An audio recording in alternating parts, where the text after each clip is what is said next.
boyebi ke Boulos aningani 3 jours ou 4 jours. Alors voici ce qu'il communique. Et j'ai vu que c'était un message à nous. Je vous passe ce message et nous allons terminer l'émission par là. Il dit ceci. Voilà.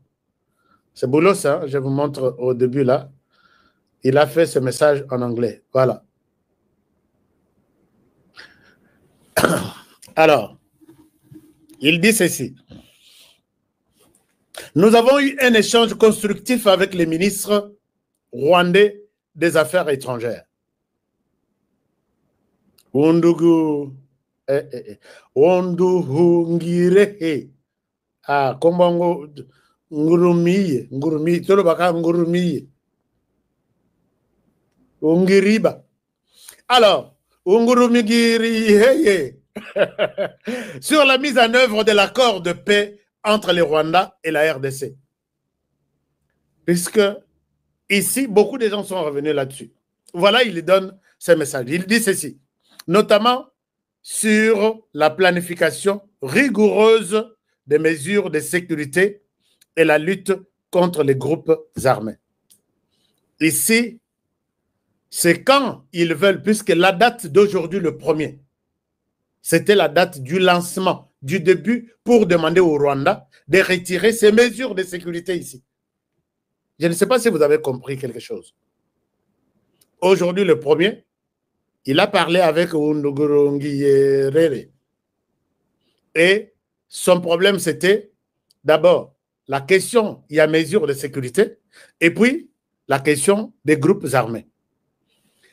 Nous avons expliqué à ces messieurs, ces Libanais, et quand on dit que, bon, Olivier, autre chose, quand on dit que Boulos est un Libanais, à Ndugurumi et à Tomboki, pourquoi Bolobi est un Libanais? Oh. Moi, je suis fier de me présenter aux États-Unis. I'm from Congo. Mais non. Il y a pas de Bolobi que Aza Libanais a discours yaen. Donc, bazo même discours yaen, on a commis discours transfrontalier. Et l'on a la frontière à RDC et qu'il y a des tirs qui frappent aux États-Unis et il faut que les défenseurs, il y a discours contre discours yaen. Olivier a dénoncé Yango. Pourquoi vous tenez le discours yaen contre Boulos? Malade, vraiment malade. Alors, il dit encore ceci. Nous avons également discuté des besoins. Donc ici, vous comprendrez que ce matin, à Sololi, concernant mesures de sécurité à Rwanda, puisque l'élo est une date prévue pour le lancement, il y a Babandako retiré Makamnabao. Les processus commencent aujourd'hui. Et il va prendre, je crois, je vais revoir encore, puisqu'il a fait 2 messages comme ça. Alors, deuxième chose, la question des groupes armés. Mais la question des groupes armés, il sait, Boulos sait que le Rwanda a toujours joué au jeu de cache-cache. Les groupes armés FDLR que nous cherchons, demandez au FRDC. FRDC qui a dit à tout le monde que les FDLR sont dans la zone occupée par les M23, c'est à eux de nous présenter les FDLR qu'ils cherchent. Ils en ont déjà trouvé combien? Et ils étaient où? Qu'ils nous les présentent. À l'Ingaki, mais là, c'est côté wana. Non, demandez aux FDLR, demandez les FDLR chez les FRDC. Bakenda kuna, FRDC comme ça, wazalendo. Donc, pour que tout le monde bien, ton di mama bien, il faut pas bomber les bisous wazalendo. Wazalendo ne mourra jamais. Donc, Olivier, Obeti Moutouna na Libanga. Et puis, les FRDC bazotala, babi, nous avons tout cartographié. Plan Nabiso Topesa Nangola pour les FDLR Yango. Ils sont ici, ils sont là-bas, ils sont ici. Ou soit, ils nous laissent, nous, la place, Balongwa, Bisoto Kende na zone wana, Nesika Bazali, Bapesato Lakisabango, Bisika Totike Labango. RDCP peut-être. Félix Tshisekedi. Non. Dis Nyongololo. Nyongololo. Comment on l'appelle ça? Donc, les Américains savent que du côté FRDC, FDLR, ils veulent que tobomela bango armée na biso basi baboma yango bakota basinfiltra cette fois-ci tolongo puisque bazoloba que on va cantonner les FARDC donc 200 000 hommes moi nkusu oyo mibale zoki 30 ou 20 bazoloba que bango nde il faut bacantonner FARDC nalobi na bi kagama oyo vraiment o liwate mutu ezotambwisa mutu. Alors on continue avec les messages que Boulos vous a donné pour apaiser tout le monde. Nous avons également discuté des besoins humanitaires urgents des communautés touchées par les conflits et examiné contre les nouveaux cadres d'intégration économique régionale. Ici, à la fin, il dit conformément à l'accord. Comment vous pouvez discuter encore du cadre d'intégration régionale d'Orbozu Minéré Nabiso économique régional d'Orbozu Minéré Nabiso Bopese na Rwanda? Non, c'est pas ça. C'est à moi de vous expliquer ce qu'il y a ici. D'abord, la première des choses, nous avons discuté de cadre d'intégration économique et régionale. Nous avons discuté, donc, qui couvre l'énergie, les infrastructures, les chaînes d'approvisionnement minière, la santé publique, le tourisme et les commerces transfrontaliers, consolidera la paix en créant des incitations économiques et la coopération et la prospérité dans la région de Grand Lac. Je sais que les nonsologues qui n'ont pas compris cette partie, Boulos a confirmé. Ici, je vous ai dit que cadre d'intégration économique et régionale WANA, qui couvre l'énergie, la RDC est dans ces cadres depuis 1984 sur l'énergie avec la Sinelac, du courant produit par Ruzizi, qui y est consommé par les trois pays, les Burundi, les Rwanda et la RDC. Basala, présidence rotative, depuis 1984, Tilelo, ça existe. Même si côté Rabiso, on totique presque le Rwanda tout, mais c'est du courant simultanément consommé par les trois pays. Ces cadres existent, Boulos n'a rien ajouté. Et on ne va pas couper ça, puisque c'est appelé par Dieu que Bossalango ensemble. On ne va pas arrêter ça. Ils ont dit, si vous êtes dans votre activité régionale sur l'énergie que vous utilisez en commun, vous allez continuer. Nous allons juste mettre des mesures d'accompagnement, des mesures de sécurité pour chaque pays. Mais quand j'entends d'autres Congolais à Moutemabé qui veulent tout voir à zéro en rouge, je dis, mais boyebi histoire ya est, botique la biso histoire ya est, to expliquer bien. Et dans cette histoire, le président du conseil d'administration, il est congolais aujourd'hui. Les directeurs financiers, il peut être burundais. Les directeurs, ceux qui ont administration ou opération, il peut être congolais. Et ainsi de suite. Ça existe, même si par ignorance, vous voulez prendre cette histoire comme si, ah, voilà la preuve. Incompréhension, mais je comprends que ce sont des communicateurs au service du Rwanda qui veulent maintenant qu'on soit congolais, traître, il a trahi la République. J'ai vu ça, ça m'a fait très mal. Et je dis, je vais prendre un temps pour expliquer ces choses. Alors, il y a l'énergie, il y a des infrastructures. Vous voyez que infrastructures qui partagent, la RDC tire des intérêts, les Rwandais tirent des intérêts aussi. Net na cadre ya soki tolobi tozana port, comment on appelle ça, tozana disika na biso ya douane na douane tout chaque pays basakana système de collaboration na makambo ya douane. La plupart ya mituka eza na Goma et eza fabriqué na Goma et utaka soit na Rwanda soit na Tanzanie balekeli Rwanda bakomi, soit na Burundi bauti Tanzanie Burundi baye, soit bauti Nairobi Kenya Mombasa ti baye na Burundi baye na Uganda baye ti na RDC bakoteli Kasindi bakoy kokotela na Beni, tout ça. Et il y a cette route bakoyokana peut-être péage soki za na ngambo kotoyo pona ba biso toza na kati ya na EAC, est-ce que toko diminuer toko pesa moi ba facilité. Et ça, c'est ça les cadres d'intégration économique et régional. Si vous comprenez ça autrement, je suis vraiment désolé. Mais ces infrastructures qui renforcent, qui entrent dans l'économie des deux pays existent. C'est question d'harmoniser et de voir où est-ce qu'il y a des failles, où est-ce que qu'est-ce que chaque pays peut. Alors, ce que vous comprenez, je pense qu'il faut les aller. Non seulement ça, il y a la chaîne d'approvisionnement minière. Les minéraux, tous les minéraux qui sont produits dans l'est du pays, il y a certains qui sont achetés par les Congolais, mais Nyonso et Bimaka, les plus grands acheteurs, Asomba de manière officielle, Asomba de manière Yalokuta, Apiyé, Aïba, Nabutu, Namoy, ça part au Rwanda.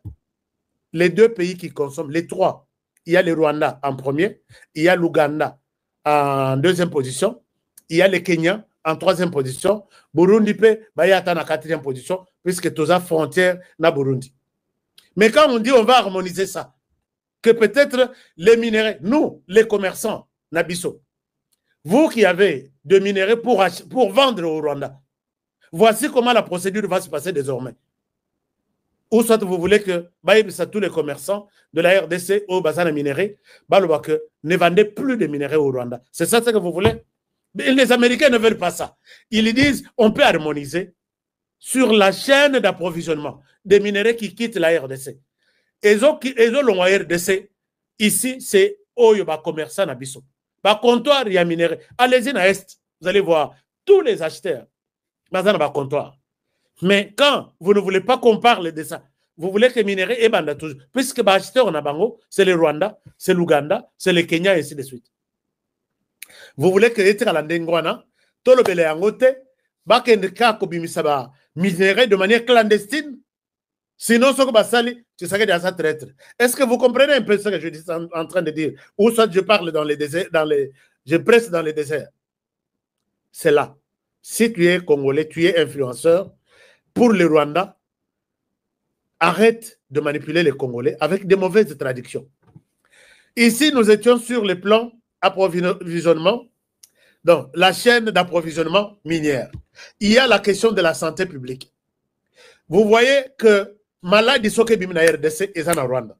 Maladie soke bimina Rwanda est en RDC. Mpox est en. Donc, et l'ongo na RDC est katisi na Rwanda. L'air tozagi na Ebola awa. L'air tozui, biso tozui Covid-19. C'est nous qui avons transmis ça. Alors, peu importe. Et l'opinion surtout Oyo, famille politique qui s'allie. À un moment, il faut que tu aies là, n'ayez ni que ça l'arrestation. Parce que à Antolobi, c'est quoi bâti qui messi. Messi à Koya en Koloba. Ma belle va reprocher. Oh, et même qui Tibo Kende vers Papa Bokilo, Koke Kangae na 0-1. Et là, on a tout cas de moni, ils arrivent vraiment là qui tout côté. Pourquoi? Parce que Bandeko Oto Koloba, basu opportunité. Il y a que ça là dans ma service, il y a l'État. Ma service. Et biso Tozali Oyo Tobundaki, ne pensez pas que Tozali capable de faire tout ça dans ma service. Nous sommes capables. Mais bino bozui. Mais seigneur ba que biso nyonso tozali pe ko servir mboko. Mais biso sko to ko servir mboka avec nos propres moyens de na uti ko sabino nzoto ya bien te mais to servir mboka. To lutter pour tout monde contre l'armée numérique rwandaise. Oh boyoka kimi balela ki na conseil de sécurité. Bango ba salaire ndengo lobi. Bafuta bango ba utamona ba mituka bazo fanda na bandaku ya serre bazo na vie en luxe na ba moyen l'état ma biso to zongo te meto bundaki soki biso te mais politique na mbaki mate. Alors moi na bukata ya respect ata ya muke o esenge ba pesa na biso il ne peut se vivre na lobi mabe. Merci. C'est la vérité. Alors bien parler na kobalana na nzimbira. Pourquoi? Parce que là, on va te belé baléli. Bah, tu vas me tourner dans ma question. Ah, M23 ont avancé. M23 ont avancé. On va jouer Mboka boy. On va organiser Bisson Mboka. Attention. Si c'est qu'il y a dans la stratégie. batangisa qui est pas Kondo et Tshisekedi par stratégie n'invite pas Congrès sur Bahamonango. Diplomate de carrière. Béton. Le M23 au Komona, c'est même Paul Kagame. Azali Bazali tellement affaibli le niveau de sa canadienne. Mais il faut qu'on donne la vérité. N'attendons l'information ni n'azui. Si on Nzimbira, c'est vrai, bah M23, bah comment qui peut le Nzimbira? Nengemoko, boyoka ki bango baloba ki ba enseka ki Uvira. Ils allaient qui 4 bataillons. Oh bah yaki ba enseka ki Uvira. Mais bah souka qui n'est. Il ne peut se vivre. Oui, cimetière de Kanambe. Non, il y a un cimetière de Kanambe. Ils allaient na Rwanda, cimetière à officier. Quand officier de Bakunda. Mais cimetière de nous, c'est un inéréni.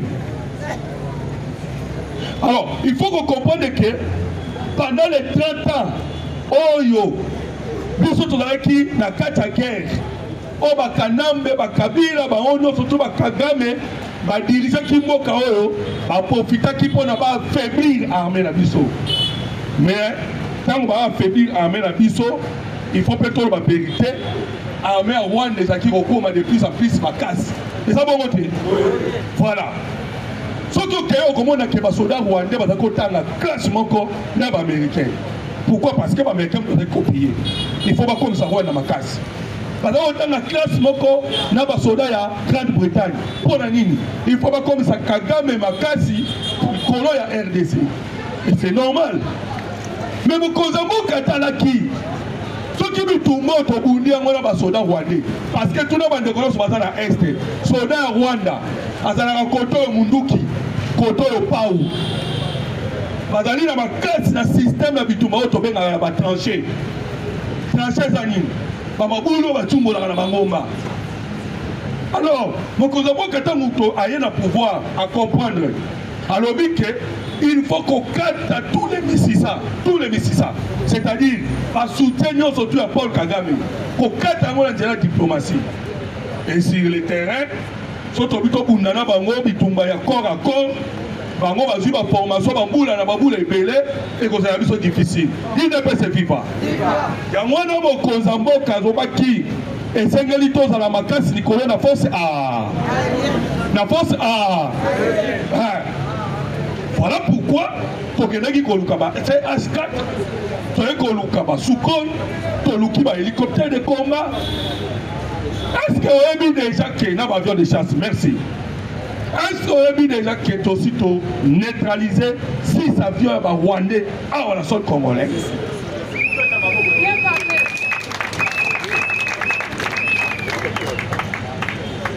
Tellement que tu es qui va dans le système à trancher. Il fallait se retrouver tous dans la casse, alors, les colos, on a des tons d'ici, cimetière de Kanambe, où est allé dans Rwanda. Et ça, grâce à l'Icolo. Alors, pourquoi si quand on a utilisé le système Rwanda? Et ça dit, bon, place Kagame a battu les cas qui moussika. Quand on a commis, ça a l'équipe passe. D'ailleurs, ce n'est même pas Kagame. Tu sais bien que le Congo est là qui sonne libre. Oh, on va installer. La communauté internationale occidentale. Le Congo est outil Kagame est outil Kala. Bango baloba qui fait dans la zone libre. Ba piaka chaque jour. Yango na batia ka bino na Léopold D. Oh Congo mon Léopold D. Mais quand à Léopold D moi même famille na isa les côté. Kagame ça loba kangoti. Mais ce Rwanda tous pauvres. Mais bon on va te piller pendant 30 ans. So on a surtout besoin Rwanda te piller. So tiens yango wa wapi. Il ne peut se vivre. Et ça, bon, tu es bon moté. Pour la moindre botique, on a mis silence.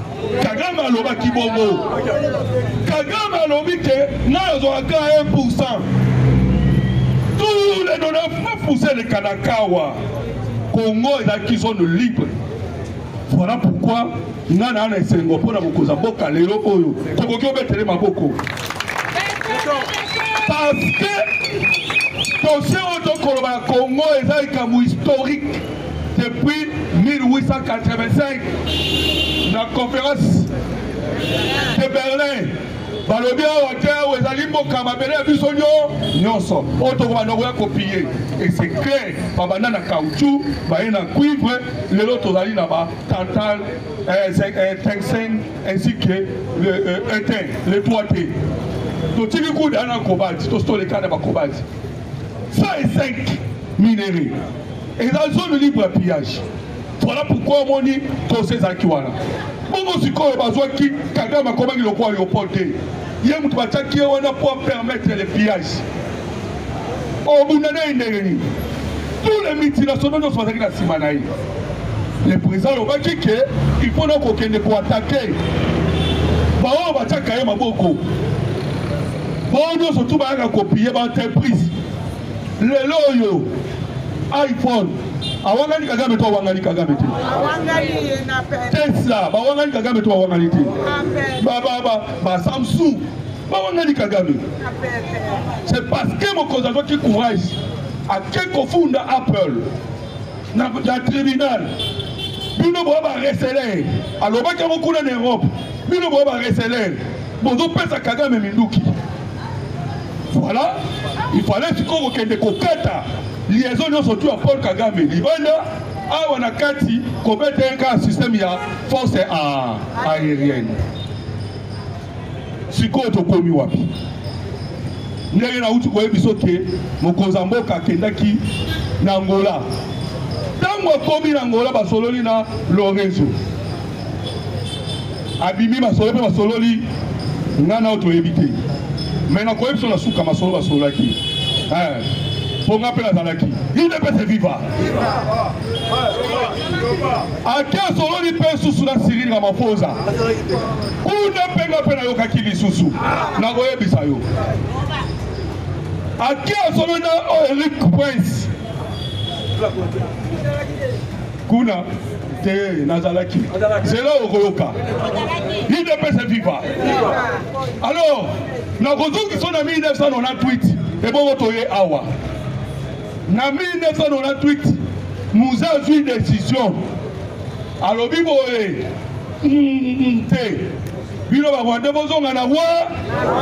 ils ont tué Bisaki. Tous à la carte, tout le monde a dit que Bassalaki a Kisasa. Zonga, Kagame est en songi, en colère, à bandit guerre. Oebi, Moussa Salakini. A Kenya Koluka Bangolais, a Kenya Koluka Nabasina Fui. Et à bon côté. Merci, Naba Zimbabwe. Ah, qui est le Sadaki Forme et toi, Sadaki Forme? Alors, il y a une minute Oyo, Eric Prince, Lorenzo, Cyril Ramaphosa, Masolo, ce solo la mieux quitté. Objectif est dans mon corps. Déjà, Masolo est à Kovanda. Alors, ce qu'on a comme Axelabino, Evaris est Simié. Parce que l'Obi Nalandaki, Laurence Kanduka, Naeko Landapé, Olivier Ndougirere, l'Assemblée générale des Nations Unies, Balobi Boye, au Burundi, a 58 bases dans l'Est RDC. Voilà, Balobi, le président Tshisekedi, dans le moment où ils sont solo là, et le mot Poto Lukapé, mais tout le monde a sali, déploiement militaire, il y a trop d'attaques. Déploiement militaire. Nous sommes à Koloba. Nayoki Nanga Lobiango, Nayoki Kanuka Lobiango, Nayoki Moïse Naogawa Lobiango, Nayoki Koluka Pe Olivier Ndoungirere à Lobiango. Bazobanga to babangate. Alors, il y a un peu de Kende, parce qu'il a avancé. Dans cette tradition, en 1998, il y a Angola trahira Kibiso. Dans la guerre, il y a Aftel, Angola trahira Kibiso. Mais lorsque il y a comme Kisangani, ça m'a dit Kinani. Président, on a commandé là-dessus. Eduardo, attends bien, été. Naï, a moni Kena trahi. On est comme Makamba, partout, faut faire attention. Si Kagame a Kosala Kuna, oui, ministre de l'Extérieur, Maître Sabani, alors, a révélé qui Kagame a causé la déportation. Mais on résout des dossiers. Azon longo na Hutu na Congo, a kezo ba tuti, a ko remplacer bango na banda ko oyo ba Hutu bazalaki nango. Nde ba osala moment oyo wapi na niveau ya S et RDC. Alors, il y a un positionnement déjà baillé angolais zali. Nombre de militaires dans le Saoudi. Voilà le temps où tu côté qui gagne au FC Ngai ko pesa ngote. Il y a des Sud Africains derrière, oui que Sud Africains bazawa. Bazali déjà na Katanga. Mais nombre de ko pesa te. Na nyo so na ba équipement, oui que Sud Africains basala ka minduki. Burundi a déjà. Mais nyo so wana Sangiza Bebalo, homme d'Eric Prince. Alors, Moussa les amis, c'est le président de la République d'Abibo Zelana. Donc, le premier, pour la qu'on a répété, soit le 1er octobre. Le 1er octobre, ils ont dit début. Kagame Kotaki, Dengabenda Kamonga, mais toujours avancé. Toujours comme Asiko Awa, lorsque Mboka sali pression au niveau des États-Unis d'Amérique, à ABC, un grand homme d'affaires, parce qu'ils ont minéré. À ABC, Jeff Bezos, à ABC, Pickett, à ABC, tous les hommes forts au ballon des États-Unis d'Amérique, parce que dans la parenthèse, c'était pour le dossier à Silicon Valley. Dans la minute où plus au Congo, c'est là où on a moins de guerre ici. Kagame était fort parce qu'il a géré minéré. Et minéré, le Londres, c'est la technologie. Technologie, on appelle sécurité mondiale. Il ne peut se vivre. Alors, dernièrement, on a déjà les hommes d'Eric Prince vont à solo là-bas. Alors, mon Kozabo a une pression des États-Unis d'Amérique. Bakuta la Guinée Massad Boulos. Pression salami. L'homme Massad Boulos à répondre. Alors, bien là, oui. Processus c'est qui dans moi manœuvre. Mais dans le moment où tout à penser. Le 1er octobre, il y a un retrait militaire rwandais dans le sol congolais. C'est quoi ton cause là? Kagame, Andi Makobimisa Basoda Nae. Ou Andi Mate, Etalika Kayemo, Etali Yemoko. Parce que le 1er octobre, il y a un Yekoma. Tout c'est la Yabada, Kobimisa. So on a dit Mokozamboka. Bitumba ya ko récupérer ba territoire na nyoso tuwana yekutu na isaka binomba le kana awake yekutu azawana te ya sa français ya commune ko bunda pour la reconnaissance ya génocide ko lobby batuna ki Massad Boulos likambuka wana ya génocide congolais alors bien oui bon tozoyo kayango ça likambo technicité alors mais na épargné bino pe na ba détail.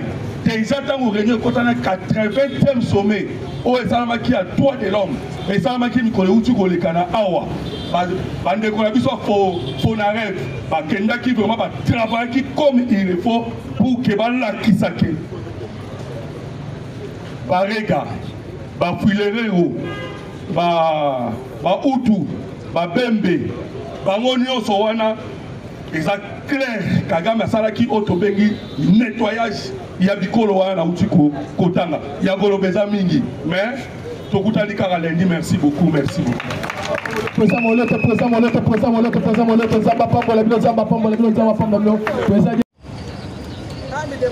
Parce que dans Moni, ils ont un bon moko, une somme de 500 000 $. Dani Banza, parce que on n'a pas Dani Banza. Dani Banza a pesi mbongo wana et pas à Généo Kyungu. Pour que Kyungu a sensibilisé les jeunes katangais. Basa la insurrection na propre mabele na bango, basa la insurrection na bandeko na bango propre. Il n'est pas vivant. Il n'est pas vivant. Yango omoni nazo singa na bandeko nanga. Ya grand katanga. Toko tanga bashe wana ya ennemi te. Tala lelo mai mazali koleka na Bukavu. Mai mazo leka na Goma. Lobi na landi na Bukavu ba terroriste ba M23 ba boni un jeune il y a 35 ans. Asali eloko te, asali eloko te. Ba boni ka dans les villes. Na kati ya ville ya Goma. Un enseignant azotangisa na classe. Alobi na bana classe. Depuis to bane ko tangisa ata 100 francs ba terroriste oyo bazofuta biso te. Au moment bino déjà bazofuta mbongo epai na bango. Bazwi banki bakia kotia banki na frontière kuna batia guichet ya banki na frontière na Gisenyi mais biso tozofuta mate. Soki bafuti biso te ngai mwana tangi lisusu eza te. Kala lobi bayaki na kati ya sali bapikoli enseignant wana bake na ye. Depuis ba memaki ye nana bazongisi ete babomaki ye ubie basali ye yango na lobi na bandeko na ngai ya Grand Katanga bandeko na ngai ya Tanganyika bayebozali na province ya Chopo poko tenager ya ennemi te c'est au contraire esengeli bo denosaka boza na mamero na biso surtout li mamero na ngai boza nango soki omoni ke esika ozali eza na problème moko ezoleka wana mutu moko boye belela kende pe na souciat les services de sécurité bazawana pour Namboka bazawana pe pour la peuple il est pas à vivre il est pas à vivre vraiment merci beaucoup tous alignés toujours na sima ya chef de l'état tous alignés na sima ba wazalendo pe na sima ya ba FARDC nazo profiter na senga na ba service de sécurité vraiment botique la biso ndeko na biso merci.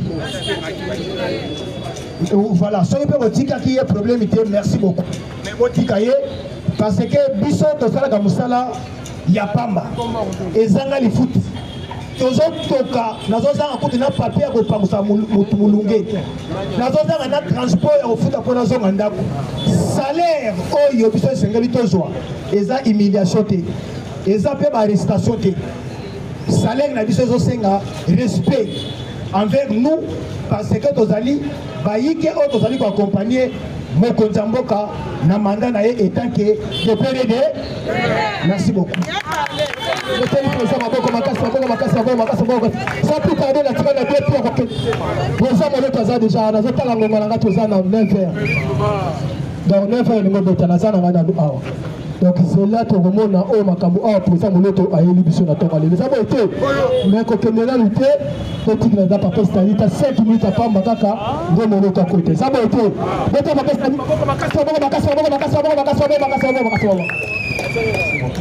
bonjour à tous. Bonjour les sous. Les lots na une histoire te bino bolinga ka histoire te mais to lobby to une info. Pour Balobaka, le passé et le présent garantissent l'avenir.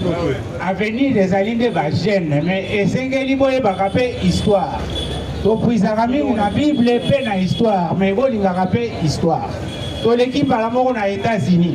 Les blocs à moto bolingara. Bon vote. Et bolingara to ya to le bureau wazalendo bazwa ki Bukavu na FARDC bazwi Bukavu kasi bazwa Bukavu te obeta maboko obeti maboko. Bino bolingara bon vote. To kemba la mort aux États-Unis.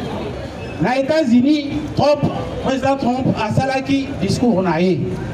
À lobby bien bon que n'a su pouvoir ça fait aux environs 7 mois. Bon après ça qui 7 mois na silisi cette grande guerre atangi baguerre oyo asilisi na 7 mois na ye ya pouvoir atangi pena guerre ya RDC alobi ke asilisi guerre ya RDC mais tangu président na biso Fachi Beton aleki mais esengeli avec la président Fachi Maboko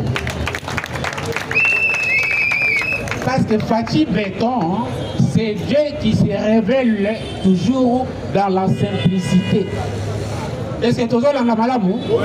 Nzambe ami mone sakana biloko eko kigate, bino bo kakabiloko eko ngenga, mais Nzambe azalaka kuna te.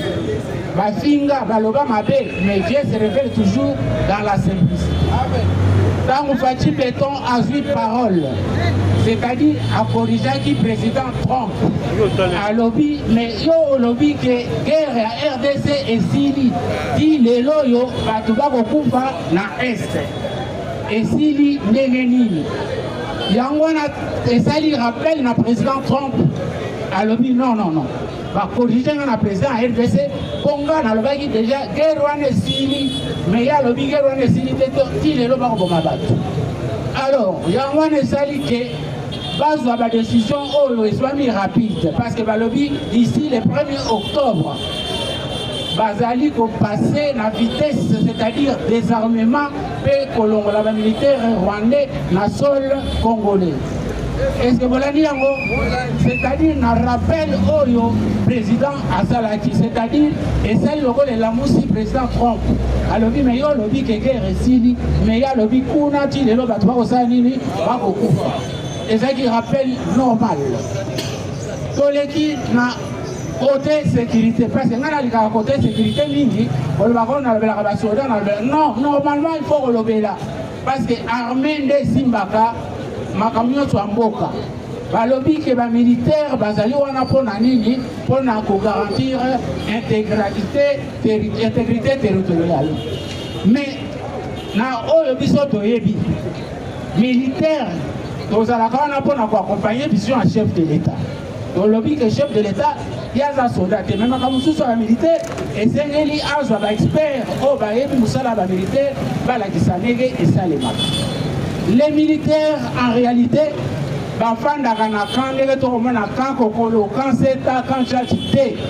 les militaires sont censés éparpiller na bazamba sur le territoire na biso mobimba bazala na bazamba. Bien parlé. Oya Kinshasa na zamba nyonso ezali dans les environs au etali périphérie à Kinshasa. Les militaires sont là-bas. Baza ko protéger ba maman au ba okende bilanga. Ezalate ndenge tokoyoka na kwa mutu o ba mobondo babimaki baye ba enlever ba mama 14 mama bake na bango moko ya ba mama akimi le aye apesi alerte mais ba militaire bazalaki wapi. Normalement tout ça ne doit pas se passer ici. À part wana na lingaki na dénoncer eloko moko ekolekana parce que toyebi le président Azako ça la politique au Balobaka qui veut la paix prépare la guerre. Mais c'est-à-dire quoi? Oh bokomona oh ba tutelle baye non normalement ezala qui tang balobaki qui veut la paix. C'est-à-dire to ko baka paix et rota wapi. Tango ko linga paix et sengeli au préparer guerre. Azwa qui tang ya ko préparer guerre. Bon sikoyo le to ko kene na paix. Est-ce que tozolanda pende ekoleka sikoyo na est o bozomona wana nde pe ya solo ezokota sikoyo. C'est ça. Okei na Dibaya Lubwe ba rebelle ba kouta est ba dénoncer ango à partir à Sankourou va traverser na Dibaya Lubwe.